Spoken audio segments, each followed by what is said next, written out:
students are there? जी sir start कीजिए। Students आ गए? जी सर स्टूडेंट 36 आ गए sir.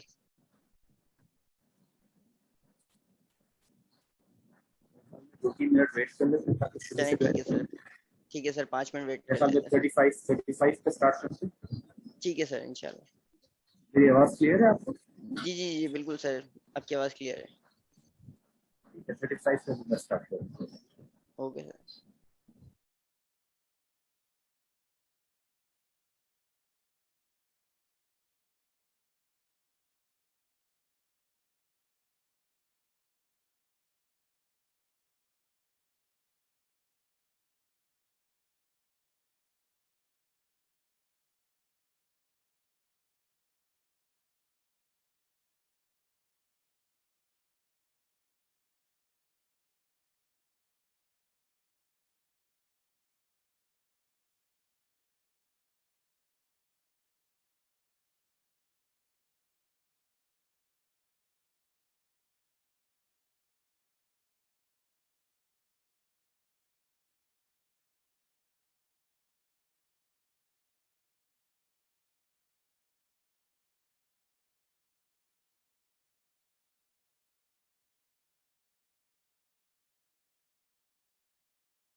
Should we start?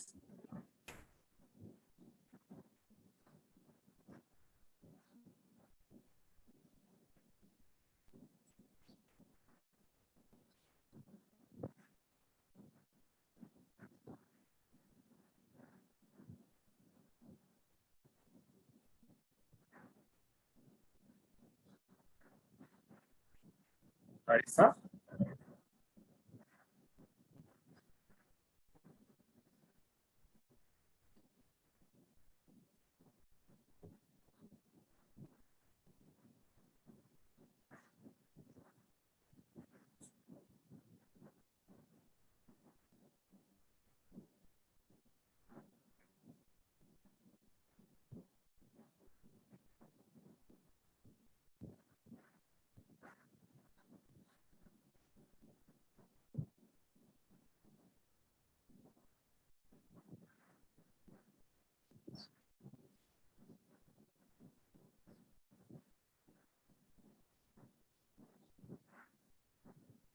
Arisa?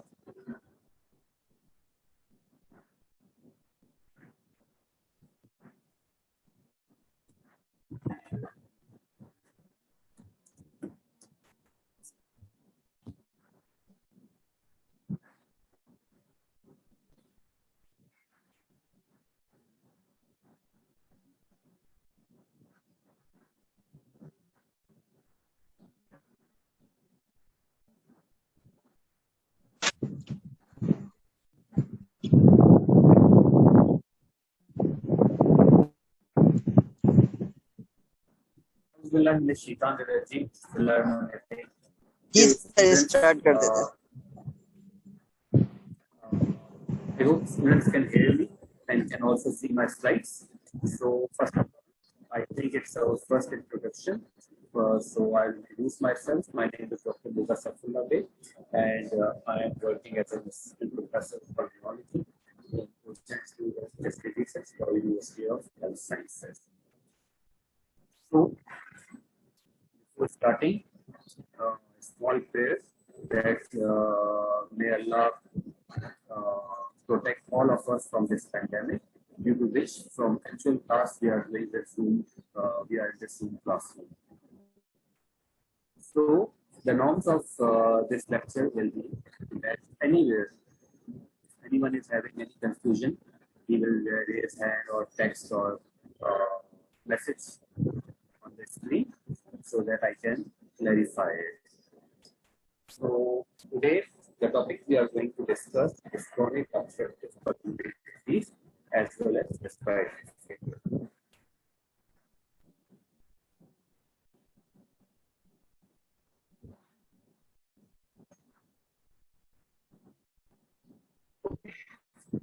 So chronic obstructive pulmonary disease is also called COPD in short, and it's currently the fourth leading cause of death in the world.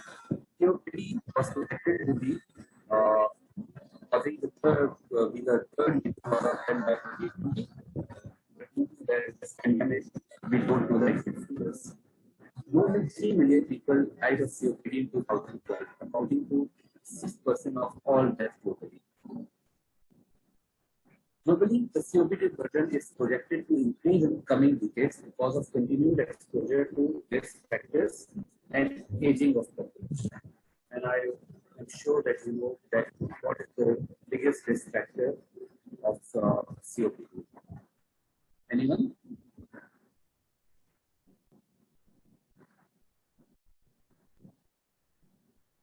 Can you hear me?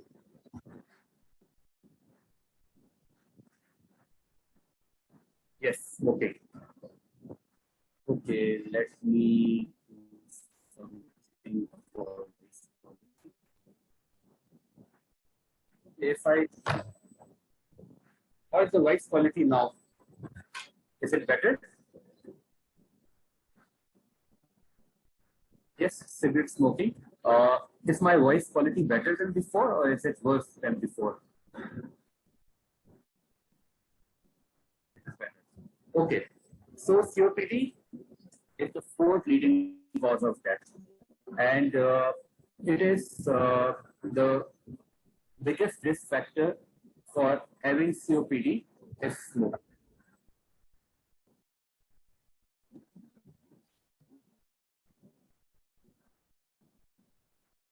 So COPD is defined as a common, preventable, and critical disease that is characterized by persistent respiratory symptoms and airflow limitation.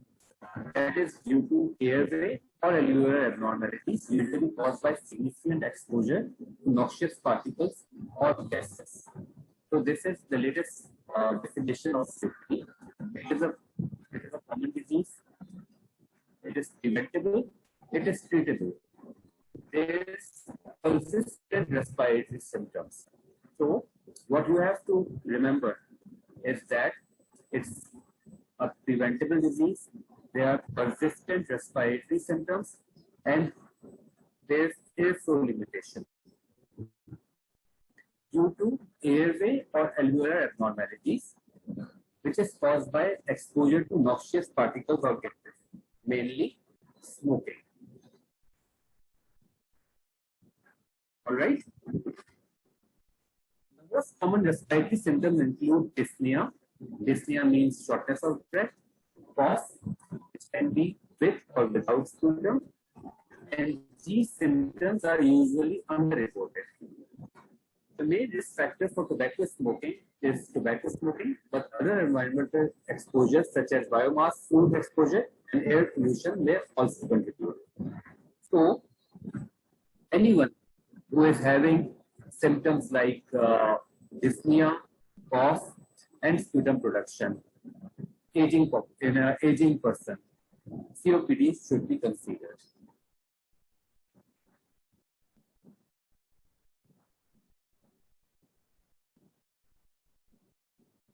Is the voice quality bad?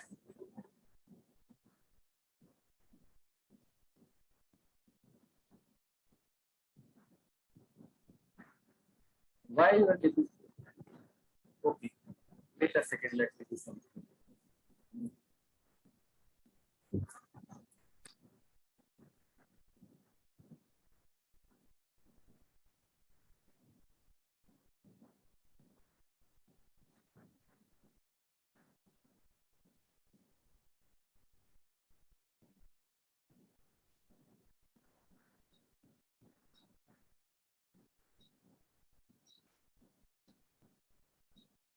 Hello.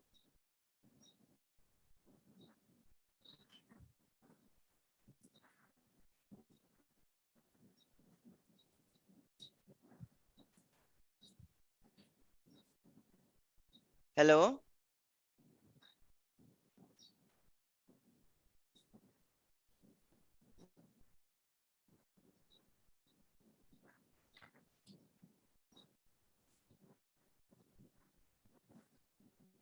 Okay.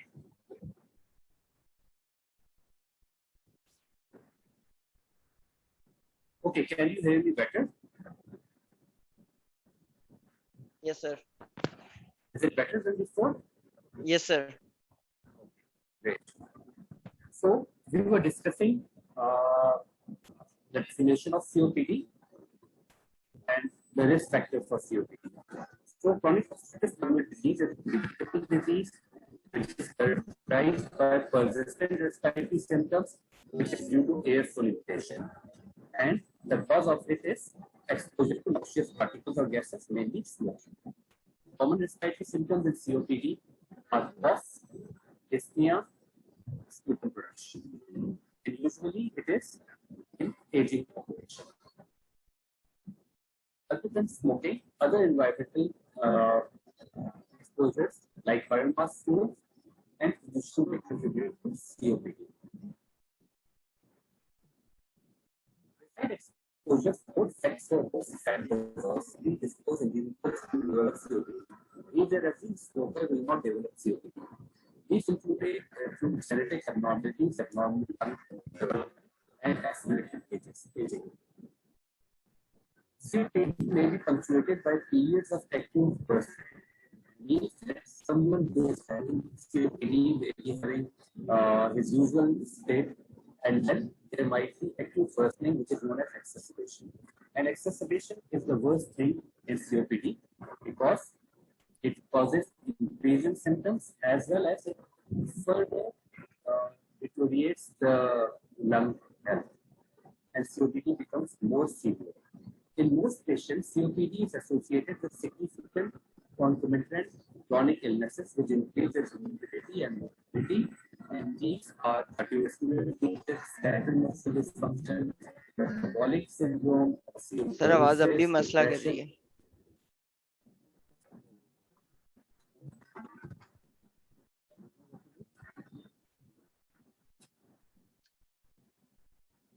आवाज slow आ रही है?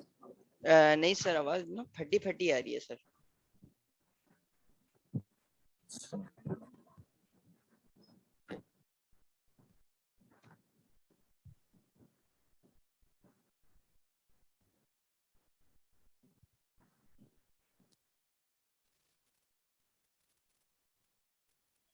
नहीं sir, अब आवाज ही नहीं आ रही.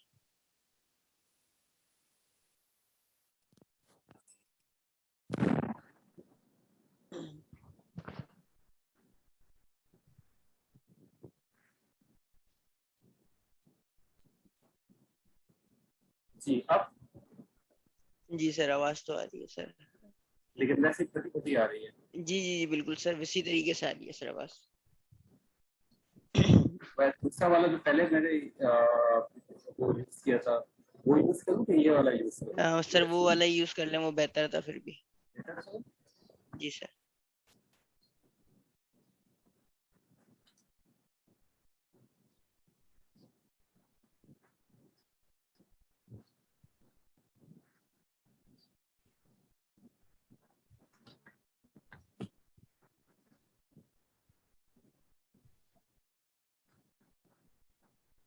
जी, अब कैसी आवाज है? सर अब बेहतर है sir.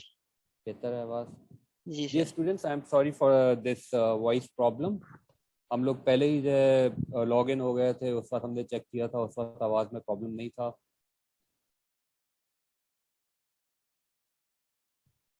Yes, I have changed the mic. Okay, so the symptoms of COPD are dyspnea, cough, and sputum production.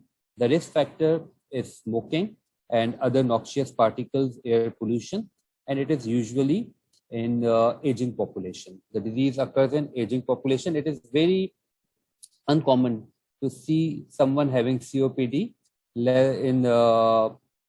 in ages less than 40 years. So it is a disease of aging population. But if there are certain genetic abnormalities like alpha-1 antitrypsin deficiency, COPD may occur earlier in life. So the etiology is smoking and other environmental and host factors, which causes impaired lung growth, accelerated decline in lung function, lung injury, and systemic inflammation, and small airway disorders, which causes emphysema and systemic effects.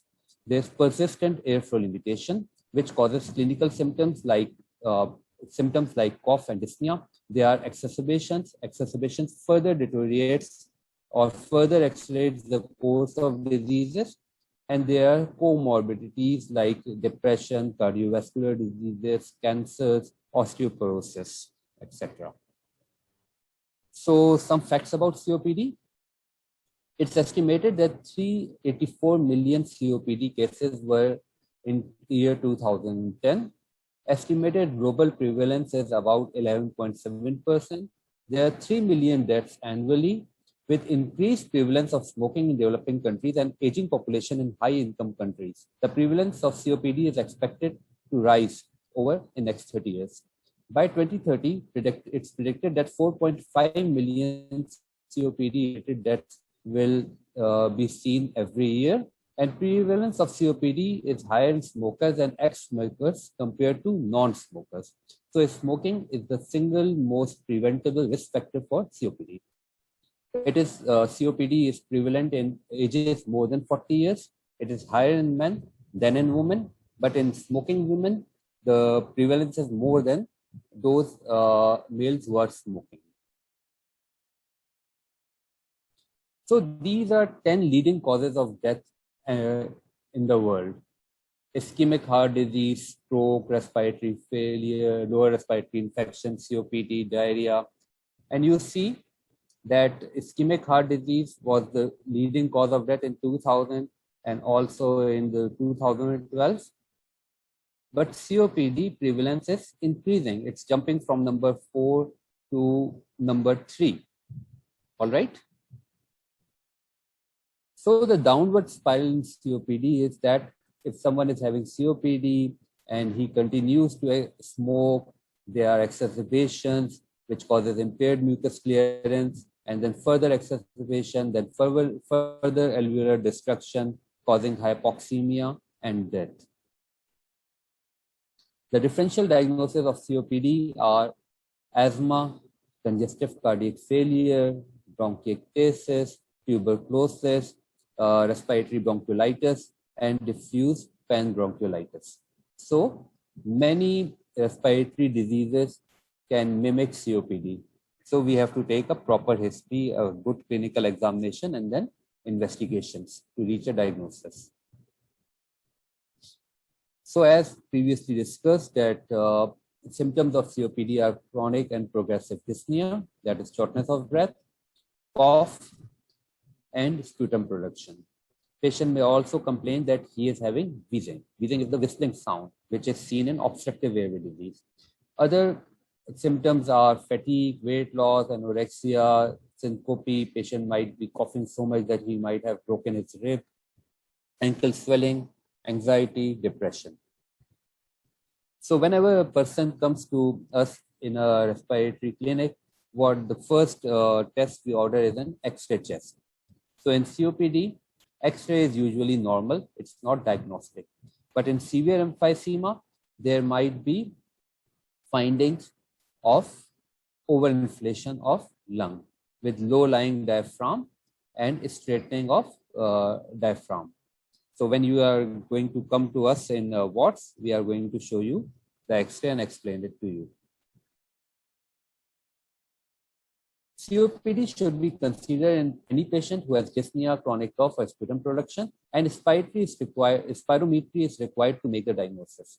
So I am sure that all of you are familiar with what is spirometry. You people must have seen spirometry in your physiology lab. Have you? So in spirometry, what we do is that there is a machine and a mouthpiece. Patient is asked to take a deep breath. He nose clip is attached on his nose, so he does not expire through his nose. And then he is asked to blow forcefully into the tube. And the machine, it records different volumes and capacities.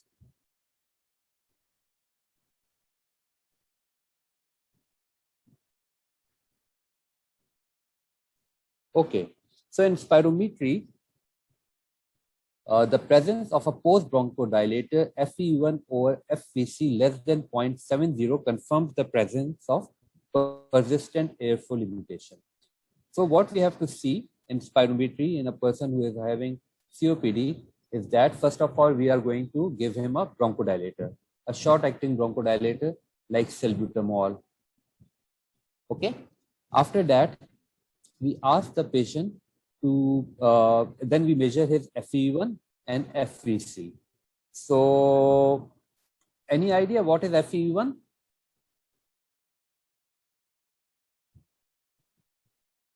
What is FEV1? FEV1 is force expiratory volume, very good, in 1 second. Very good. Force expiratory volume in 1 second. Nabira Israr and Muiz. Okay. And what is FVC? Force vital capacity. So force vital capacity is the amount of air that one can expire after taking a full inspiration. Vital capacity is combination of 3 lung volumes, and that are tidal volume, inspiratory reserve volume, and expiratory reserve volume. So someone who is having obstruction of airways will be having a decreased FEV1. All right, because there's a constraint, there's a time constraint. Someone who is breathing through a large airway and someone who is breathing through a narrow airway. So if there's a time constraint, the amount of air that passes through the bronchi in 1 second will be less. But in FVC, there is no time constraint. Therefore, FVC will be about normal. So reduce FEV1 and normal FVC. And if we make their ratio, it will be reduced. So in spirometry, a post-bronchodilator FEV1 over FVC less than 0.7 or less than 70% confirms COPD.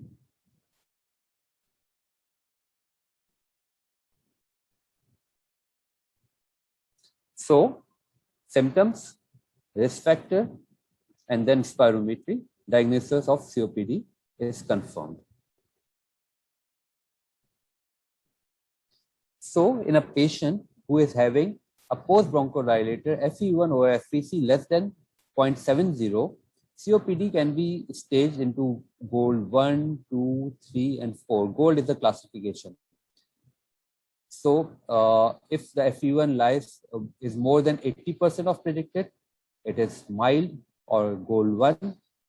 If it's between 50 to 80% of predicted, it is moderate COPD. If it's between 30 and 50%, it is severe disease. And if FEV1 is less than 30% of predicted, in a patient who is having post bronchodilator FEV1 or FVC less than 70%, it is very severe COPD. So I repeat, a post bronchodilator FEV1 over FVC less than 70% is diagnostic of COPD, and on the basis of FEV1 we classify it into mild, moderate, severe, and very severe. And what we have to remember is 80%, 50%, 30%, and that's it. So if it's more than 80%, it is mild. If it's between 50 and 80, it's moderate. If it's between 30 and 50%, it's severe. And if it's less than 30%, it's very severe. This is a flow volume loop in spirometry, which we are not going to discuss. After making a diagnosis, we have to assess clinically that how are the symptoms of patient. For that, we have different assessment tests or questionnaires. The one we usually use is CAT assessment. All right, that is COPD assessment test. It has got 8 questions with 5 answers. Patient answer it himself. So the first question is, I never cough, and it has got 0 to 5. The patient will rank it like I cough sometimes, so he will mark 1. If he coughs all the time, he will mark 5. Then the other question is, I have no phlegm, my chest is completely full of phlegm. My chest does not feel tight all the time. My chest feels very tight. When I wake up or walk up a hill, one flight of stairs, I'm breathless. When I walk up a hill, I'm very breathless. I'm not limited doing any activities. I'm very limited in doing activities. I'm confident leaving my home. I'm not confident because of my lung condition. I sleep soundly, but I can't sleep soundly because of my lung condition. I have a lot of energy. I have no energy because of my lung condition. So after this, we take the score. Okay, it's a simple test, assessment test. The other one is known as Modified Medical Research Council grading of dyspnea. Grade 0 to grade 4. Grade 0, not troubled by dyspnea. Grade 1, dyspnea when hurrying or walking uphill. Grade 2, dyspnea walking on a level ground for 15 minutes. Grade 3, severe dyspnea when walking on a level ground up to 100 meters. And grade 4, who is bedbound.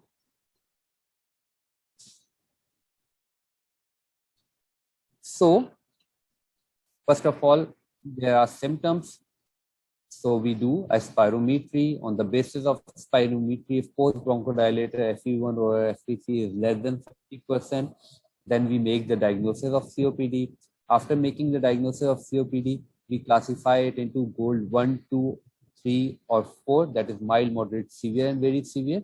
After that, depending on our MMRC scoring or CAT score, we divide the patients into AC and BND. It's a 2x2 table. So if the dyspnea scale is between 0 to 1, we place the patients into A and C group. And if CAT score, which we just discussed, score is less than 10, we keep these patients in A and C group. Those patients who are more dyspneic or having more shortness of breath, they are placed into B and D group. All right. So that is how we divide these patients into these 2 groups, AC and B and D. Then we come over exacerbation history. Remember, we discussed exacerbation. Exacerbation is increasing in symptoms of a previously stable COPD patient. So if there has been less than one exacerbation, one or less than one exacerbation in last year, which does not lead hospital admission, these patients will be in the group A and B. And those patients who have had more than 2 exacerbations or were admitted due to exacerbation are placed into group C and D. So this division between A, C and B and D is on the basis of symptoms, and this division A, B and C and D is on the basis of exacerbation history. Okay, I know it's a bit confusing in the beginning, but with a little practice you will understand it. Less dyspneic patient A and C, more dyspneic patient B and D. Less risk of exacerbation A and B, more risk of exacerbation C and D. All right.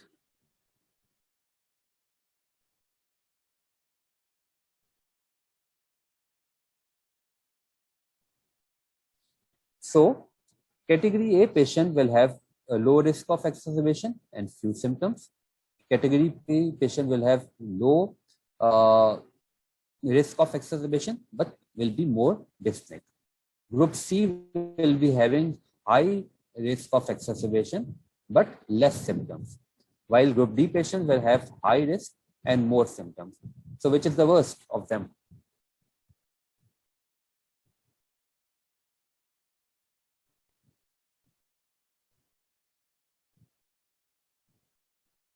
Yes, group D. So these are the patients, group D patients are those who are more symptomatic and have got more chances of exacerbation. And we know that with each exacerbation, the lung damages more and COPD gets more advanced. So what is the treatment of COPD? First of all, we have to reduce the risk factor, smoking cessation. Okay?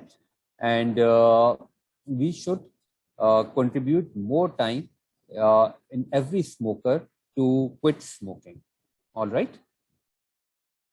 Then vaccination, influenza vaccine every year and pneumococcal vaccine in patients who are more than 65 years of age or have established COPD, severe COPD. Then there might be some patients who are required long-term oxygen therapy. Some patients will require non-invasive ventilators at home. And then some patients will require some physiotherapy depending upon condition of the patient. Yes, flu vaccine is influenza vaccine. Influenza is flu is short form of influenza.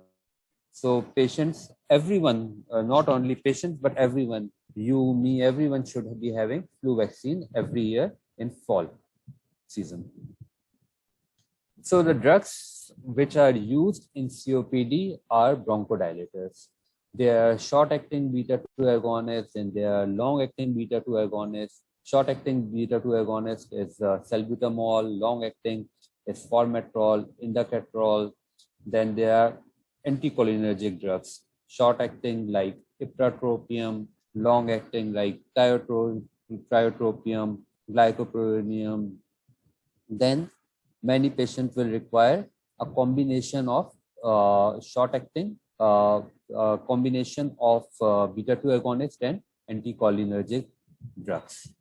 Some patients are still given methylxanthines like aminophylline and theophylline. These drugs are have got a poor therapeutic index, means that these drugs have more side effects. And then some patients will require phosphodiesterase inhibitor like roflumilast. All right. So the treatment of COPD is bronchodilator. So just imagine, just visualize it, that how are we diagnosing COPD? We are doing spirometry, and before spirometry, we are giving a short-acting beta-2 agonist. All right. And we are seeing, what we are seeing is that these patients are not having a good bronchodilation with this bronchodilator. And the treatment is only bronchodilator. So it's a poor state. Therefore, smoking should be discouraged at all levels.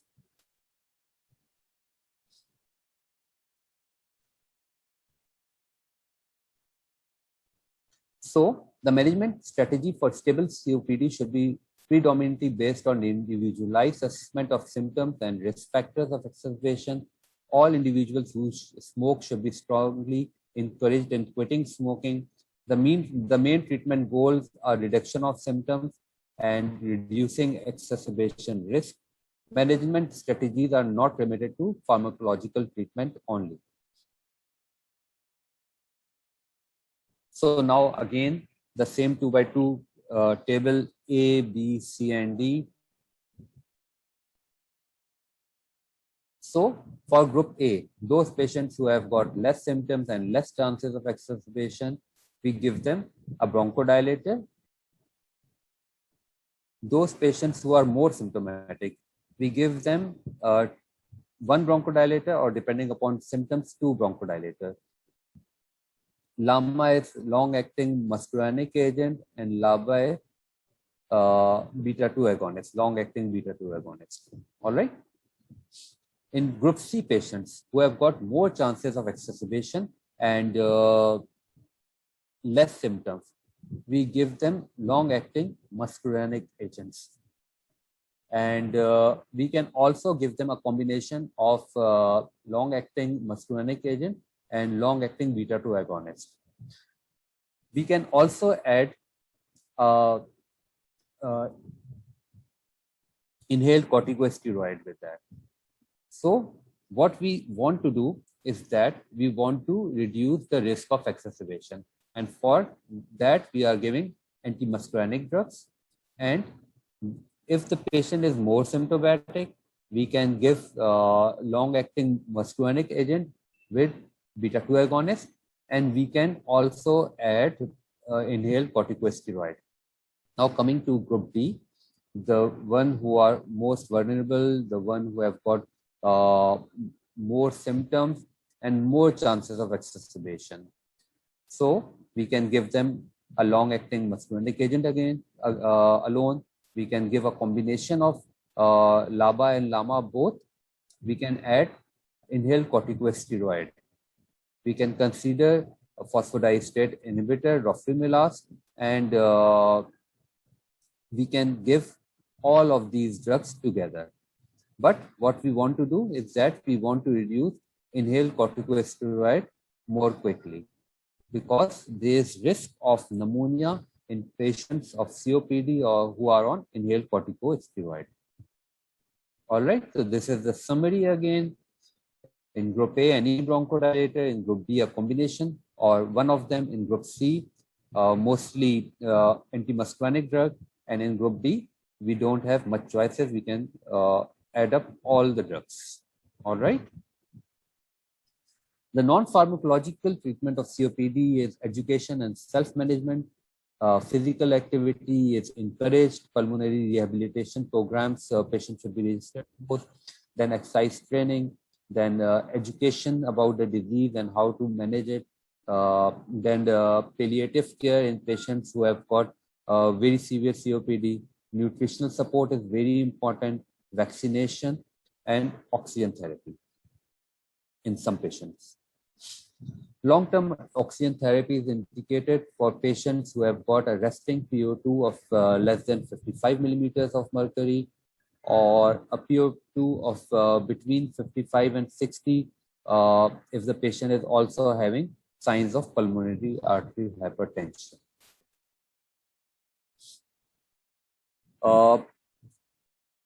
Exacerbation, COPD exacerbation are defined as acute worsening of respiratory symptoms in previously stable COPD patients. It can be divided into mild, moderate, and severe depending upon the symptoms. And the symptoms which are usually present in exacerbation